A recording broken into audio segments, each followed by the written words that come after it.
morning. You're watching Business World Live. I'm Danie, Laurel. And I'm just Delos Santos. It's the start of a new trading day, but first, let's go straight to our top story. Remittances rose for the second straight month in October. That's according to data from the Banco Central.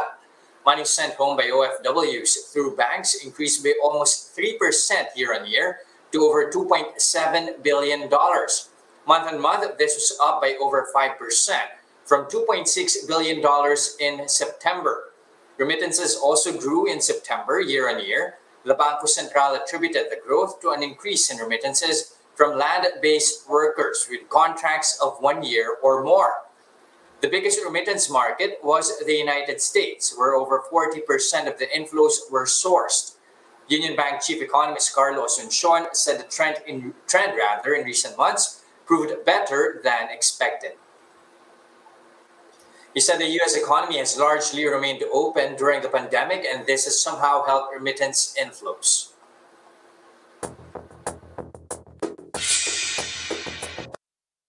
All right, Dan, the peso going from strength to strength. Are we breaking below 48 from this better than expected remittance sprint? All right, Jess, wala pa, but almost there. Take a look at my terminal here, trading at 48.058 to the greenback. So we're inching our ways towards those 47 levels. As you mentioned, better than expected remittance print. We're still, of course, on a basically 5-year, strengthening here for the peso. Let's take a step back and just see how markets closed in Wall Street overnight, and also how we're opening in the rest of the region. You can see the Dow Jones here up by 1 1/10%. The S&P 500, the benchmark, up by 1 3/10%. Basically, a rally over in the U.S. There's a lot of optimism on whether they'll actually get that stimulus signed before the end of the year. Meanwhile, you've also got Canada.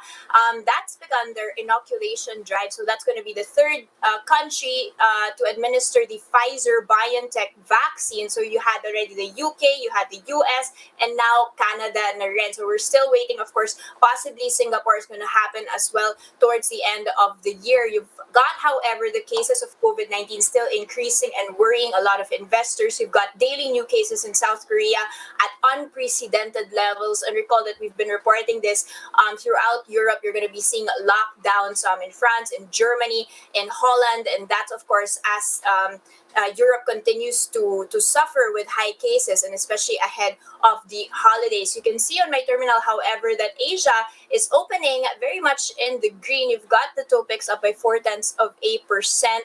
Taiwan as well enjoying more than 1% gains here. Now let's take a quick peek at our own local index. We had slid yesterday down 0.7%, so just below 72, just around 7,200 levels there. It seems that pullback is continuing and gaining traction today. We're down by 0.1% at 4 minutes after the open. Now, what Timson Securities was saying is that the local bourse fell when investors were spooked by the sudden increase of the COVID-19 cases around the world. Recall, Jess, we had reported that the transmission rate over in the Philippines is now 1.1. So that's, more than one person gets infected. And that was versus a transmission rate that we had seen lower in the past few weeks. So now that ahead of the Christmas holidays, the transmission rate is starting to worry some market participants. Nevertheless, you've got strong turnovers on Tuesday. We were more than 10.13 billion worth of trades exchanging hands. Nevertheless, foreigners still on selling mode, so net sales at 616. Now let's take a quick peek at the sectors here and which ones are dragging down the index and making us go, against the tide of the rest of Asia and the US. You're going to be seeing just two sectors here strong: industrials up by 1 4%, services as well, but properties bearing the brunt. That's down by 1 3/10%. Now let's take a quick peek at our big movers here before we go on to specific stocks. I'm just curious at which of these property players are actually pulling down the weight of the index. I'll just take the 1-day chart for you so you can see that. Pretty clear picture here. Robinson's Land down by 3%, followed by Ayala Land, which is down by 2 3/10%. However, you've got some bright spots here. GD Cap, for instance, up by 3 6/10%, Jess. All right, Dan, from there, let's move on. Of course, airports are going to be in focus in today with some big news here, especially in our gateway projects here, both in NAIA and in Bulacan. You have updates regarding that. Tell us more. Okay, so let's kick off with some bad news, at least for this particular stock. That's Megawide, and you can Mhm. see that opening largely in the red, down by, get this, 5 and 2 tenths of a Wow. percent, just 8 pesos and 62 centavos. That's on the back of them and their JV GMR, which is an Indian firm, losing the first proponent status for the Manila airport. So the Manila International Airport Authority has revoked their original proponent status. That was 109 billion peso rehab of NAIA Sana. Mhm.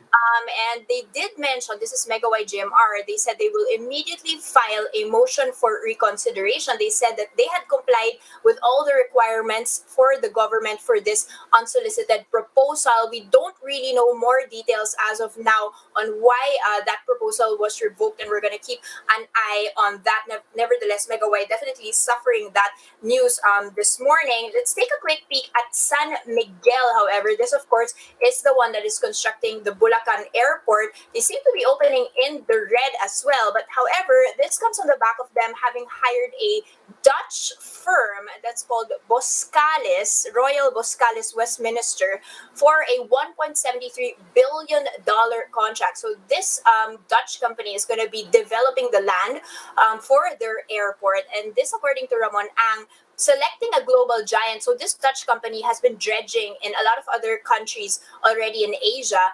And he says that that shows how ready, willing, and committed they are to make this airport sustainably developed. Now, what is the issue here? Now, recall, Jess, Mhm. that this has faced criticism. So SMC's Bulacan Airport has faced criticism, particularly from environmental activists. About you're going to be reclaiming land here, and a lot of people are saying that's going to, affect the marine life, for example, in that area. And you've also got the Philippine Institute of Volcanology and Seismology saying that the airport is at risk of flooding and even ground shaking. So this is the response to that. Boscalis is supposed to ensure that the area will be sustainable for development and can withstand earthquakes, typhoons, and even the future rise in sea levels. And on the back of that, that company, Boscalis, surged as much as 23%, the most it has seen in 30 years. So you will have more on equities, particularly the property space, later on. Just for now, let's shift towards the digital economy. Now, despite that boom during the pandemic, we're still, at least in the Philippines, lagging when it comes to digital play. What is causing this drag? Okay, there's not much of a surprise really when you try to think about it. It's always been the narrative when it comes to the country's digital economy that we are, of course, lagging, especially when you compare that to the rest of the region here. But this time around, you have a study. It's called the Digital in the Time of COVID. That is, of course, from Tufts University in Michigan and MasterCard. They did say, that the country is part of their watch out list. So what does that mean? There are significant challenges with lower state of digitalization and momentum when it comes to the country's digital economy. So that study surveyed 90 countries based on 350 indicators. The goal, of course, is to offer a snapshot of the global digital development in the new normal. When you try to take a look at how we performed, there are a number of items here. Of course, we're in the country is in the bottom half of those 90 country lists when it comes to digital evolution. We are at the 64th place when it comes to momentum, also at the 52nd spot. At the same time, though, there are some bright spots here when you try to think about when it comes to digital trust. We are at least in the ranking 28th. At the same time, user experience, we are at least in the 10th spot as well. But if anything, they're saying the studies pointing out that the country actually needs to reduce infrastructure friction for better digitalization efforts. And then also at the same time, you're seeing this graphics right now on your screen. You'd see here how we fare compared to our neighbors here. We are in the bottom half, just ahead of Cambodia and Laos. Also at the same time, Vietnam, of course, faring better when it comes to momentum of digital evolution as well. And looking at Singapore as well, they are leading the pack when it comes to state of digital evolution, not just in the region, but globally, in fact. So question now is, what are the areas that the country can actually capitalize on? Well, the study is pointing out, that we have a digitally engaged young population, and this is, of course, something that policymakers at the same time technologists can actually build up on in order to improve the country's digital performance. They're pointing to high levels of engagement in social media and use of technology. And according to them, business leaders should actually make use of this to actually convert demand into future growth. And study notes as well that there are vast opportunities in being a digitally advanced economy, and that digital success will be a building block, especially in the world's collective effort to actually bounce back from the pandemic. Okay, Jess, well, as you mentioned, this has always been the narrative. The question is, has the pandemic actually accelerated this digital shift? Maybe we'll be in the top half by the next year at least. Let's see. Now, here are other headlines we're keeping our eyes on. The Senate has approved the extension of the validity of the 2020 GAA and the Buy to Recover as One Act. This is to allow the government to spend more in 2021 to address the pandemic and revive the economy. Approved on third and final reading were House Bills 6656 and 8063, which President Duterte had certified as urgent. The certification dispensed with a 3-day rule in passing bills on every reading to allow the quick passage of the measures. Bayanihan 2 will be extended to June 30, 2021, while this year's GAA will be valid until the end of next year. Senate Committee on Finance Chairman Sonny Angara says about 110 billion pesos from the 2021 GAA remain undisbursed as of end November. Additionally, about 38 billion pesos of the regular appropriations for Bayanihan 2 has yet to be released as of December 11. And last week, the lower house likewise approved the extension of the validity of Bayanihan 2, but not the president's power to realign items in the national budget.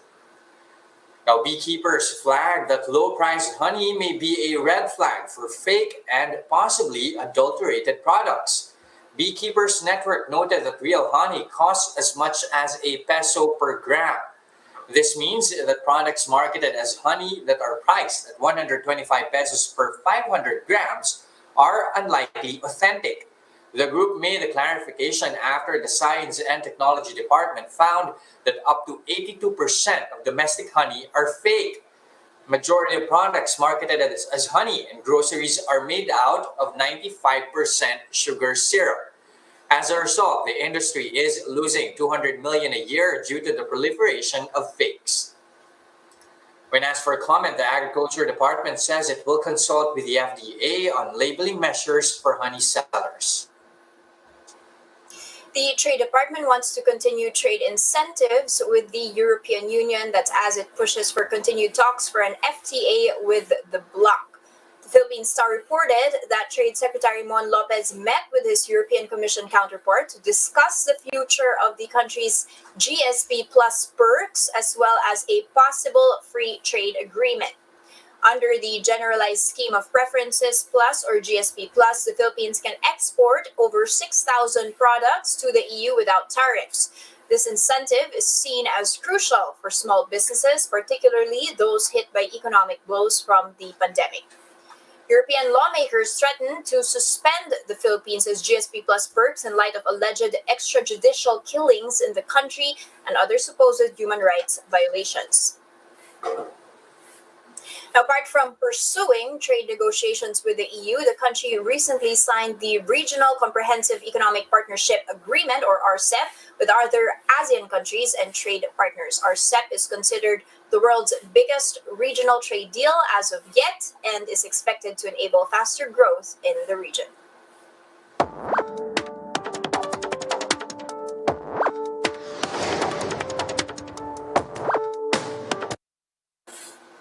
The property counter has outperformed even the index's recovery at least the past month, but with mobility restrictions still in place, is it too fast, too soon? Here to chat with us about their latest industry report, we have with us David Leechiu of Leechiu Property Consultants. Good morning, David, and welcome back.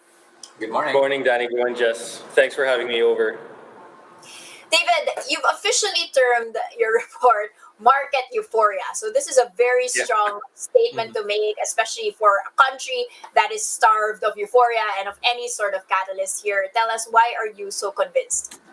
Well, so just look at how COVID has hit us in the last 8 months and how resilient the property market has been. I mean, that alone, with everything thrown at the sector, it's still holding and recovering fast. You look at retail foot traffic, purchases, the fast food companies like SSI, and how well they've recovered through the last 2 months, 3 months. It's a very strong indicator, and you see it all over the world. The stock market is up 80% from the trough, and I think more of that is going to happen. You look at the office space, and if you are a PEZA landlord, you should be okay. And as the POGOs contract, and there's been a lot of contraction in the market, despite all that, the PEZA landlords' rental rates are holding.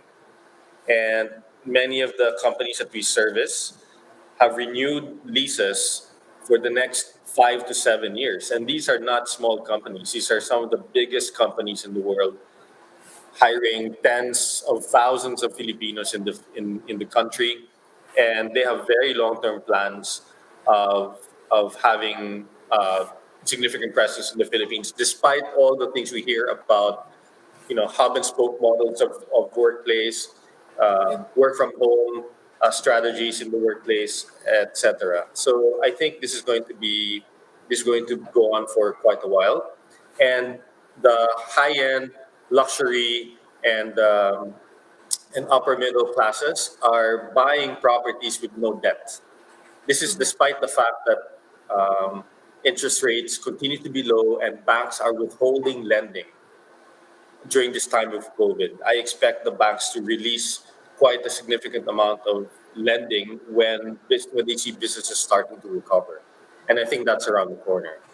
And just imagine that even through the hardest times, the global COVID crisis, the Philippine government was able to borrow like never before and at record low interest rates, especially the 10 and 20-year T-bills. Why is that important? Because now we're going to see a mortgage market emerge in the Philippines. As you know, in the developed countries in the West, in Singapore and Hong Kong, you can borrow 20-year fixed, 30-year fixed at 2 to 3% per year. And the hurdle to entry is very small. You only need to come up with 10, 20% equity, and you can borrow 80% from the banks at 2 to 3% per year fixed for the next 20, 30 years. That is starting to happen. Right now, a 10-year loan, an ordinary person can borrow 10-year fixed from the banks at 9 to 11%, which is prohibitive. That will choke you. But the time is coming soon when people can borrow at 8%, 7%, 6% fixed for 10 years. That will have a dramatic impact on the property market because for the first time, real estate will become affordable because of leverage that is viable. And as you know, there's a 5 to 10 million backlog in the lower end market. But never mind that. The middle classes who cannot afford real estate, the real true middle class who cannot afford real estate will start to afford that. And real estate will become a primary source of wealth creation, which isn't happening yet because the base is so small. But with the emerging middle class expanding, the use of leverage to fuel wealth creation through real estate will expand. And that will be fantastic for everyone. Okay. And David, that and that's adding to, and what's adding to that is infrastructure that will just be the multiplier effect for economic productivity. David, can you clarify whether you think that the resilience of the property space is because it's largely disconnected from the rest of the Philippine economy, in that it's a sort of safe haven, it's a defensive sector, or will the recovery, which you believe is going to be quite sharp, at least next year, going to be very much reliant on how the economy recovers and, for example, the fiscal spend that the government is putting out there, which a lot have touted to be one of the lowest percentage of GDP compared to the rest of Asia. The budgets for infrastructure, which you said will spur the growth, going to health spend from next year, and the vaccine issue still on the table here and nothing yet in print. I think that it's a combination of the fact that job creation because of overseas money, job creation because of the BPO sector and the manufacturing sector is fueling consumption. So we aren't really creating a lot of inherent local jobs outside those two industries. The third industry that was creating jobs at the fastest rate that any industry has done in the last 3 years, we are choking. That's the POGO sector. And that's unfortunate, you know. They could be generating a lot of jobs, eating a lot of office space and residential space, paying a lot of taxes through VAT and indirect employment, and yet that's not happening because of what we're doing to them. We still have we still have a long way to go in terms of fixing our problems as a country and as an economy, but a lot of those things are being addressed right now. And I'm just hoping that we continue to nurture the BPO sector because they are the only ones left growing jobs today. And I am very excited about 2021 because I think the amount of offshoring to the Philippines will accelerate compared to what it was like in 2020, compared to what it was like in 2019, because this is the time when companies today all over the world are saying, okay, the global market is contracted, therefore our company's infrastructure to service that global demand has also contracted. Now we know how much this is going to be left in the organization and how much of this that's left we can offshore to India and Philippines. So that moment is now. That moment, this moment today, all over the world, across all companies, they're trying to figure out how much of the next, how much of the organization will be left in the next 3 years, and then they're figuring that out and saying, okay, to cut cost further and to increase productivity, we're going to move some of this to Philippines. And that is the same, exact same pattern we saw in 2007, 2008, 2009, when the amount of acceleration of offshoring happened significantly in 2008 and 2009 during the crisis. So once we're getting out of this crisis, which is now, companies are saying, okay, we gotta dump costs, remove costs from the organization as much as we can. And one of those places, one of the best places in the world is Philippines. Okay, I just want to follow up on that. Do you expect that acceleration in the IT BPM sector to actually plug in that hole that's going to be left behind by, of course, the clampdown on the POGO space, and will create actually be a factor when it comes to these offshore companies locating to the country? Yes, and why? So 2 years ago, we were asked what happens to the office market when the Pogos leave, because at that time it's so insecure, right? China could shut it down anytime. The church was shutting it down, et cetera, et cetera. I mean, there were so many people against the Pogo sector, and we said the BPO sector, if we leave it alone and nurture it, will backfill the demand. So they will take up the space that they leave behind. Out of the 540,000 square meters of space given up by companies because of this economic contraction, 330 or about 60% of that, 61% of that is PESA space. That PESA space is being released by POGOs for ready to be occupied by the BPO companies because, and this is an important item, the next 5 years there will be a deficit in PESA space because of this constrained efforts of the government to limit TESA space in Manila.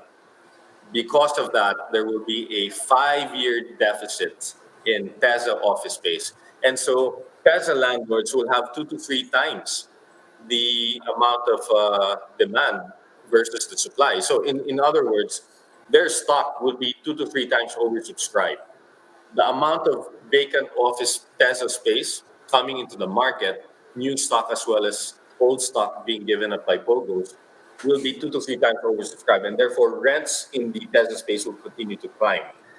That is not the same case for non-PEZA, non-Bonifacio, non-Makati space. If you had office space today that is not in Bonifacio, that is not in Makati, and that is not PEZA, I think you have to brace yourself for very, very tough times because there will be an oversupply of office space. And you see it right now in the Bay. Bay rents are on steroids because of the POGO sector, touching 1,800 to 2,000 pesos per meter. And now they're normalizing back to 800, which is where the market should have been. The market rates should have been, but because they're on steroids, they were at 1,800, 2,000. Now they're normalizing to 800. They're probably going to start dropping to 600 in the next year. But again, that is limited to non-PEZA stock because really, outside the POGO sector, very few companies will take up that space to backfill it. And how I wish the government will release more PEZA space because we need to make the BPOs, we have to make it easy for the BPOs to expand in the Philippines because they will create jobs faster than anyone else outside the POGO sector. And we have to nurture it because they will then expand throughout the country, not just in Manila. And we need them to expand in Manila before they start expanding in the countryside. And they will have a long, sustainable growth rate for the next 20 years for Philippines. Okay, so we still need a lot of the government to actually spur this growth there. Do you see the same sort of correction happening when it comes to the residential space? So you've actually got slides here which show even unprecedented growth in prices, in property prices at this period. But that's particular to the high end and luxury segment. Do we need a correction in these prices? Do we need a correction in rentals to actually spur more demand and to make this growth equitable across the different income levels, especially given the fact that you've got the Bangko Central cutting their rates, and this is supposed to be benefiting the people with the housing shortages, which are of course not those in the luxury segment. Yeah, unfortunately, the market is the market, and the developers will only respond to the market when they see it viable, right? There's enough safety measures in place to protect and look after the lowest segments of society, the most needed, right? The problem is the enforcement. For example, pag-ibig, PhilHealth, right? All those measures are in place. But for some reason, we have an amazing talent to mess things up. Corruption and all these scams happen. And that's despite all the quadruple check and balance in place. People are still able to work around it to find ways to corrupt the system. That's the problem. And regardless of how well we safeguard, there's this whole saying, who will guard the guardians, right? So who will watch the watchmen? So how do we then employ people in government to make sure that they don't have this mindset of scamming, using the system to scam it, right? There's enough safety measures there. If we're able to figure that out, this whole backlog in housing for the poor will be addressed. It's a simple issue. Developers want to do it, right? We have a version of Freddie Mac and Fannie Mae in the Philippines, the home mortgage. I forget what the name is, but again, scandals in the last 20 years have clipped its efforts to facilitate and do what it was supposed to do. So Okay. Again, going back to those slides, the recovery is here. It's already happening. You see it in the upper end of the market because for the first time, they're releasing savings and adding liquidity into the market. Developers responding by being uh, brutal in facing the crisis, by giving incentives to buyers. And you see that in this curve. So look at this, the second quarter, the third quarter, and the recovery from the third to the fourth. That's happening in the pre-sale market, that's happening in secondary sales, that's happening in retail, inside the malls and outside the malls. It's happening to food, that's happening in the stock market a quarter earlier. And I hope you guys were seriously invested in the market, right? Our viewers, sir, hopefully. Okay. Viewers out there, I hope you meaningfully invest in the stock market because that is just giving you a fantastic bonanza. Almost every stock you pick would have made you money. Okay, so thank you for that, David Leechiu, a future property consultant, saying that it's not about the stimulus, but more about the structural reforms that still need to take place for that major recovery. Thank you so much, David Leechiu, for joining us this morning. Thank you, sir. Thank you. And that's the first look into the business day. Today is December 16. I'm Danie, Laurel. Catch us again tomorrow at 9:30 a.m. I'm Just Delos Santos. We are One News.